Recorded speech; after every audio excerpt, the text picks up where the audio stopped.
अब जो पार्ट हम देखने वाले वो ये है, that is single brand retail products क्या होते हैं, FDI in single brand retail, and 39th question is FDI in multi brand retail products. ये दोनों क्वेश्चन डिस्टिंग्विश के साथ साथ पूरा पढ़ते हैं तो समझ में आ जाएगा। तो single brand as well as multi brand, ठीक है। सो ये दोनों प्रोडक्ट्स है क्या, किस तरीके से चलते हैं, क्या क्या चीज़ों का ध्यान रखने का है। So now we are talking about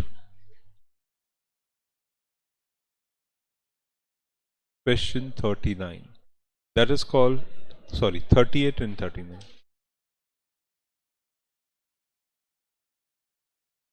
and 39, that is called inventory based.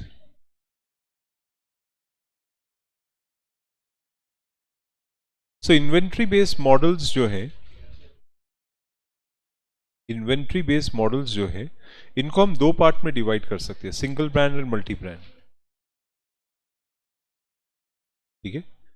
Let's see and understand. They can be divided in two parts, that is called single brands retails and multi brands retail.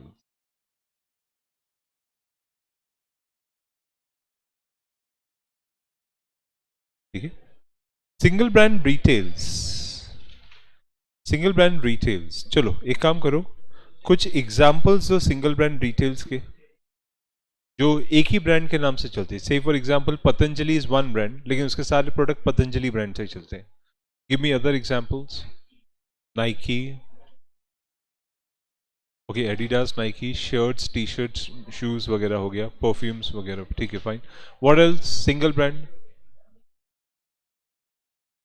H&M, okay, Zara stores, okay, fine, and Samsung, LG, ये सब मतलब they have one brand name for everything that they sell. Okay, that's what they follow. So इसका मतलब ये होता है, say for example Indian brands के नाम पे बात करूं तो पतंजलि इज अ ब्रांड जो मेडिसिन्स भी बेचता है पतंजलि के नाम से, ईटरीज भी बेचता है, सब उसी ब्रांड से। Amul is a brand, okay, Cadbury is a brand, Cadbury is a brand, Vivo is a brand जो वीवो के नाम से ही बेचता है, Parle industries is a brand, Samsung is a brand, Bajaj is a brand, LG is a brand. ऐसी चीजें हैं जो सिंगल ब्रांड के नाम से बिकती है, जबकि मल्टी ब्रांड्स के नाम से बिकने वाली चीजों में, मल्टी ब्रांड्स से निकलने वाली चीजों में दूसरा आता है। जैसे फॉर एग्जांपल मल्टी ब्रांड्स दो तरह के होते हैं, एक मल्टी ब्रांड्स को बेचने वाले और एक मल्टी ब्रांड्स को बनाने वाले।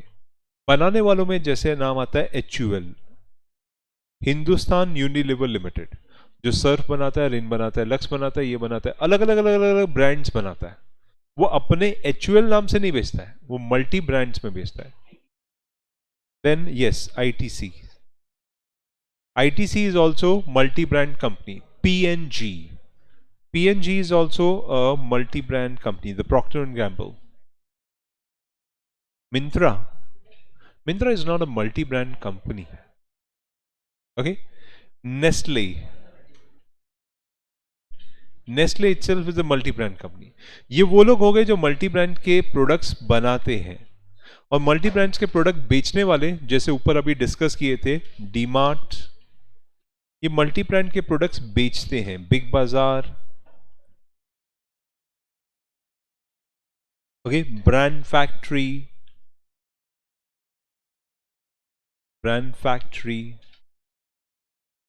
जियो मार्ट, वॉलमार्ट, आइकिया, एक्सेट्रा, ऐसे जितने नाम चाहिए डाल सकते हो। हाँ, विजय सेल्स भी बेचता है, yes, agree.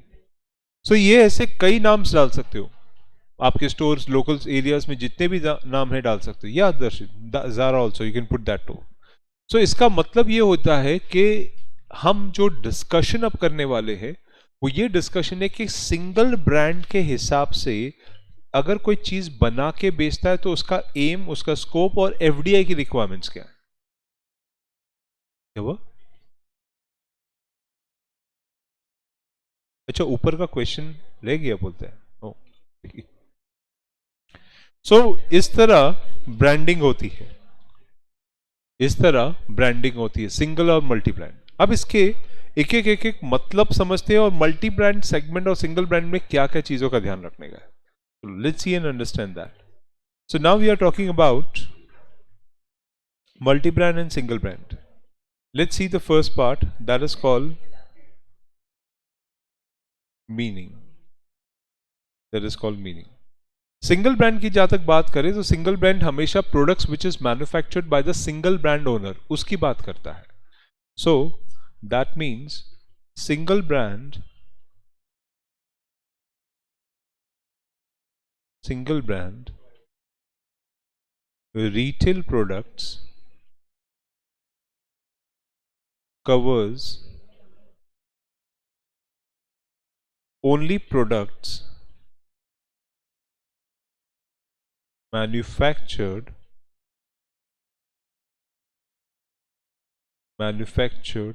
by single brand owner। So product is manufactured by single brand owner, वो कवर करता है। जबकि मल्टी ब्रांड की बात करें तो multi brand dealers multiple brands में डील करते हैं। Okay, that is multi brand dealers are dealing in more than one product। Okay, जहां तक एफडीआई रिस्ट्रिक्शंस की बात करूं, जहां तक एफडीआई रिस्ट्रिक्शंस की बात करूं,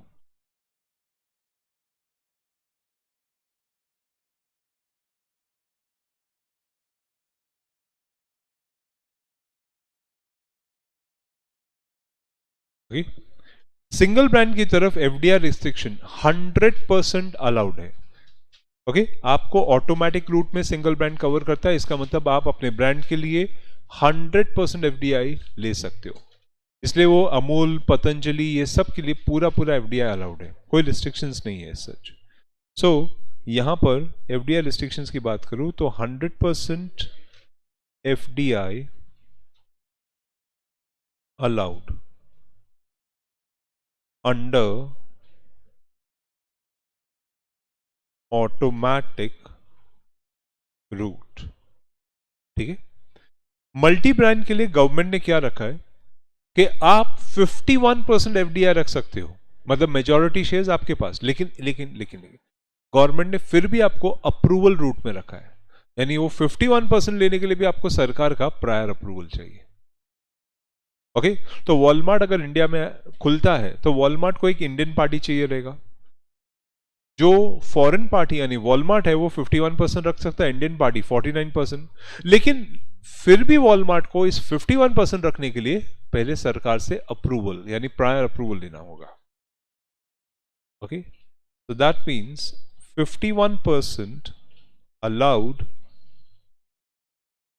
with government approval route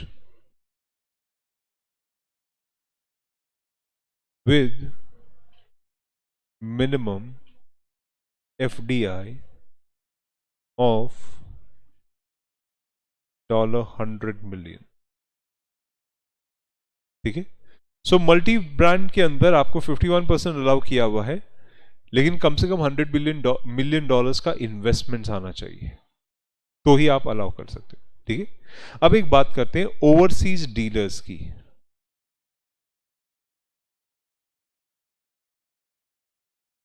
thirdly, overseas dealer. Okay, so India में क्या आपको इंडिया के बाहर के सिंगल ब्रांड दिखते हैं? Do we have Gucci? Do we have any kind of Maybelline or something like that? India के बाहर के products? The answer is yes. The reason is overseas single brand dealers भी India में आ सकते हैं और उसी तरह इंडियन ब्रांड सिंगल भी ओवरसीज जा सकते हैं, उसके ऊपर अलाउ कर रखा है. No restrictions. Okay. So PROI, who are dealers, जिसका अनदर एग्जांपल नाइकी, एडिडास, ये सब भी ओवरसीज डीलर्स हैं. और मैन्युफैक्चरर्स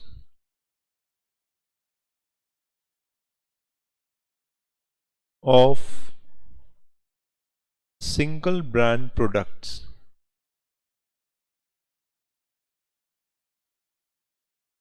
can promote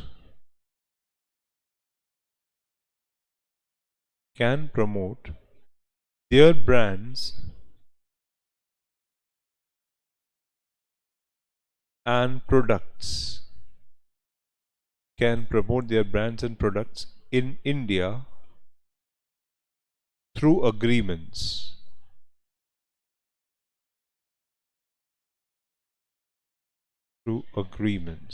ठीक है. So single brand products can promote their brands in India through the agreements also. तो ये लोग अग्रीमेंट्स करके जो भी प्रोडक्ट्स को प्रमोट करने के लिए इंडिया आना चाहते हैं आ सकते हैं. इंडिया में उनकी franchisee, branch office, license office जो ओपन करना चाहे कर सकते हैं. लेकिन मल्टी ब्रांड डिटेल्स आते हैं.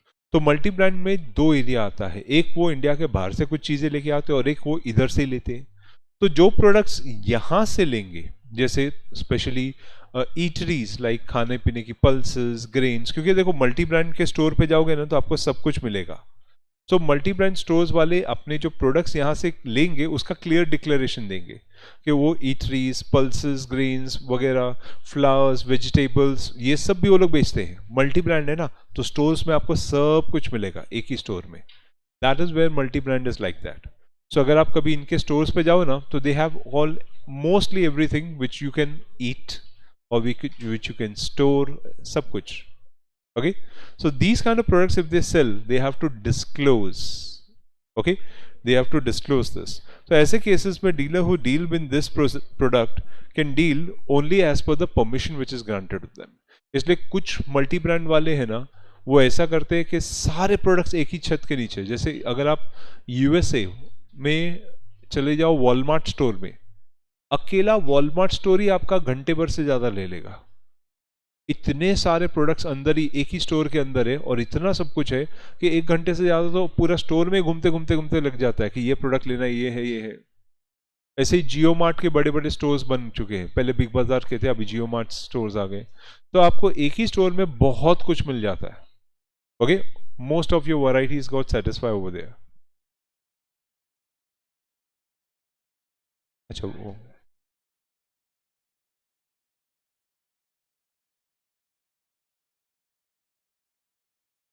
Okay fine. देन सिंगल की बात करूं, so that means dealers who deal in agricultural produce, fruits and vegetables or flowers, grains, etc. and other branded or unbranded, branded or unbranded product can sell such thing India. Okay, So they can sell such kind of products in India. So dealers who deals in agriculture produce, fruits, vegetables, yes, permission लेने के बाद वो India में सारे products में deal कर सकते हैं जितने भी उनको परमिशन दी. और बड़े बड़े स्टोर्स क्या करते हैं, स्पेशली वॉलमार्ट गेट ओपन, तो बड़े बड़े स्टोर्स आने की वजह से ना छोटे छोटे स्टोर्स वालों को बहुत तकलीफ होती है. ओके क्योंकि ऐसे स्टोर्स बड़ा सारा एरिया कवर करते हैं और बहुत सारे प्रोडक्ट्स रेंज दे देते हैं. ठीक है, फाइन. अब आता हूं एक इंपॉर्टेंट पॉइंट पे, इसको बोलते हैं एमएसएमई प्रोक्योरमेंट्स. अगर आप सिंगल ब्रांड रिटेल सेगमेंट में हो और इंडिया में एफडीआई लेते हो तो आपको ये इंश्योर करना पड़ेगा 30% प्रोडक्शन आपका इंडिया के एमएसएमई से बनवाया होना चाहिए. ओके जैसे नाइकी के शूज है तो उनको इंश्योर करना है कि 30% नाइकी शूज इंडिया में मैन्युफैक्चर्ड होने चाहिए जो स्टोर्स में ऑल ओवर इंडिया बिकते हैं. एडिडास है, अगर आपके टी शर्ट्स बिकते हैं तो 30% प्रोडक्शन इंडिया में ही चाहिए. ओके नहीं तो इंडियंस को फायदा क्या है इससे. तो एम्प्लॉयमेंट जनरेशन के हिसाब से ये कंपलसरी कर रखा है कि 30% प्रोडक्शन कम से कम इधर ही मिलेगा. ओके तो अगर आपका एफडीआई आता है जहां पे आप सिंगल ब्रांड यानी ऑलमोस्ट लाइक 100% कंट्रोल लेते हो या 51% कंट्रोल लेते हो तो आपको 30% प्रोडक्शन इंडिया से ही करना पड़ेगा. Okay so that is one of the clear indications given by the government of India. That is fourth point, MSME restrictions. Okay so if PROI investments if PROI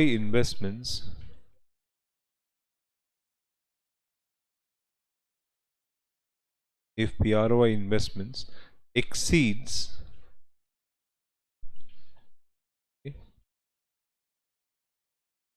exceeds 51%, then at least 30% of value of goods okay 30% value of the goods procured from India. 30% value of goods shall be procured from India, shall be from MSME, shall be from MSME, and statutory auditor certificate shall satisfy. Auditors shall Statutory auditor shall certify such payments. Certify such payments.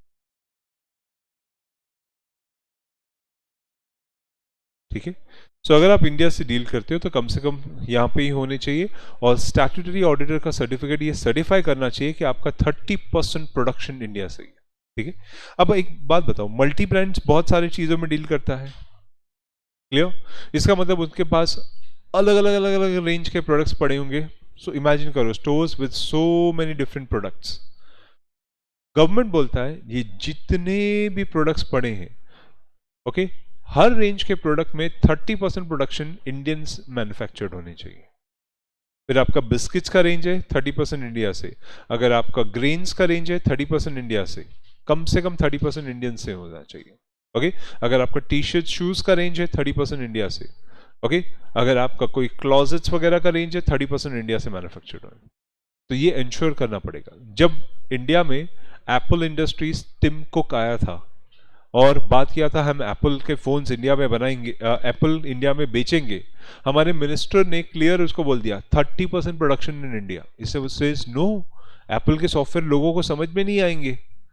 तो उस minister ने क्या बोला, समझाओ, हमारे पास engineers बहुत हैं, समझाओ. इसे नो, एप्पल के सॉफ्टवेयर का लीक हो जाएगा. बोले कोई प्रॉब्लम नहीं, मत आओ. क्लियर मुंह पे बोल दिया मत आओ. He was surprised and shocked कि minister has the guts to say that. He said that मत आओ. Because if you need India as a market, you have to meet the terms of the government. He agreed. और उसके बाद अब जाके Apple की industry का बहुत बड़ा सेगमेंट आपको बेंगलुरु में दिखता है. Foxconn has come into picture. Foxconn जो एप्पल का मैन्युफैक्चरर है, ओके, $3 billion का इन्वेस्टमेंट्स कर रहा है इंडिया में, okay, to manufacture the segment.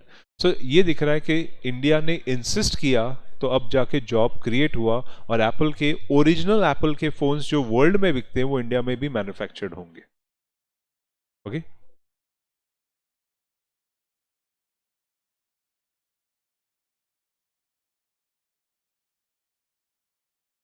It won't discourage because we have different terms for different things. If you are setting up a branch, we have different norms. If you want to sell something and have the enjoyment of Indian market also, we also need employments. And these terms are also there in Europe. They have done that. Okay, we are just reciprocating them. Yes, Reliance has to set up their base in Latvia, Estonia. You will find that many Gujaratis are there. Yeah, entire city has been made by Reliance for them. Because they have to set up their base, only then they can enter these kind of nations. Okay, so in that case, what was MSME? No? At least 30% of total procurements. At least 30% of the total procurements manufactured and processed shall be sourced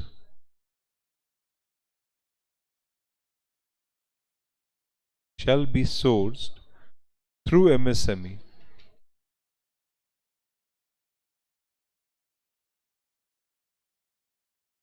And such MSME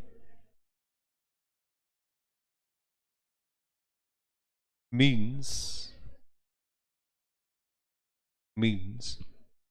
entity which have total investments of not more than $2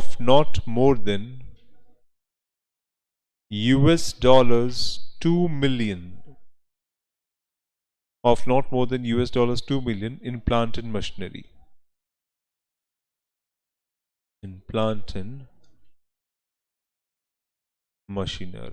ठीक है.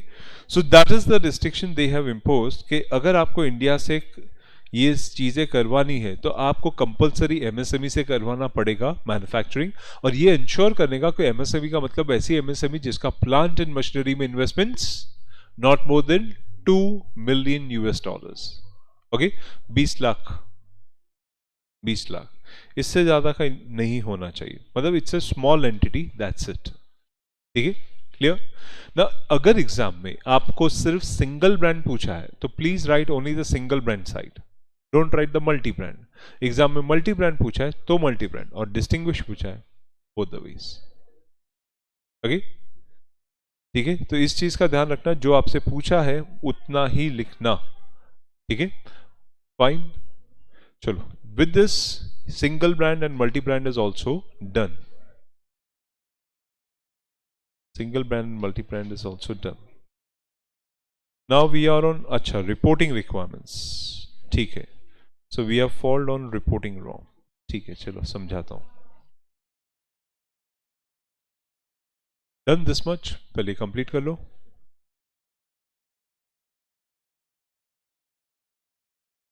So with this we will start with reporting requirements क्या होती है. Let's see and understand what is the reporting requirement.